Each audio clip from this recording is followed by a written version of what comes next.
राजू एक छोटे से गांव का लड़का था। उसका जन्म गरीबी में हुआ, लेकिन उसकी आंखों में सपने अमीरों जैसे थे। पिता खेतों में मजदूरी करते और माँ दूसरों के घरों में काम, लेकिन राजू हमेशा कुछ बड़ा करना चाहता था।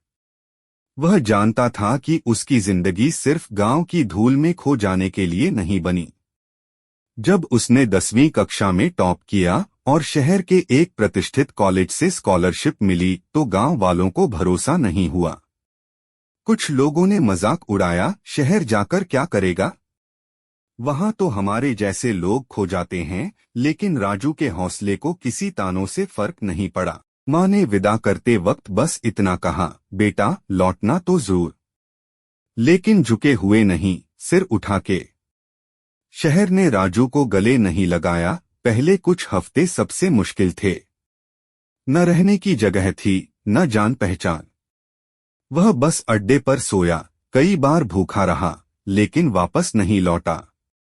उसके भीतर एक आवाज थी जो हर रात कहती, थोड़ा और सह ले, तू हारने के लिए नहीं बना। कॉलेज में उसे एक प्रोफेसर मिले जो उसकी मेहनत से प्रभावित हुए। उन्होंने न केवल उसे गाइड किया बल्कि एक छोटा पार्ट टाइम जॉब भी दिलवाया। राजू दिन में पढ़ता, शाम को होटल में बर्तन धोता और रात में किताबें चाट जाता। उसके लिए नींद एक लग्जरी थी, जिसे उसने अपने सपनों के बदले गिरवी रख दिया था। इंजीनियरिंग के अंतिम साल में जब उसके पिता बीमार पड़े तो हालात और भी कठिन हो गए। पैसों की तंगी ने उसे तोड़ने की कोशिश की, लेकिन उसने हार नहीं मानी। ओवरटाइम किया, भूखा रहा, लेकिन पिता का इलाज कराया। साथ ही एक इनोवेटिव प्रोजेक्ट पर भी काम करता रहा, जो बाद में राष्ट्रीय स्तर पर पहला आया। राजू को एक बड़ी मल्टीनेशनल कंपनी में 20 लाख रुपए का सालाना पैकेज मिला। उस दिन उसने खुद से नहीं, उस दुनिया से कहा, एक गांव का लड़का भी शहर में चमत्कार कर सकता है। कुछ महीने बाद राजू अपने गांव लौटा। अब वो सिर्फ किसी का बेटा नहीं था, वो गांव के बच्चों के लिए उम्मीद बन चुका था।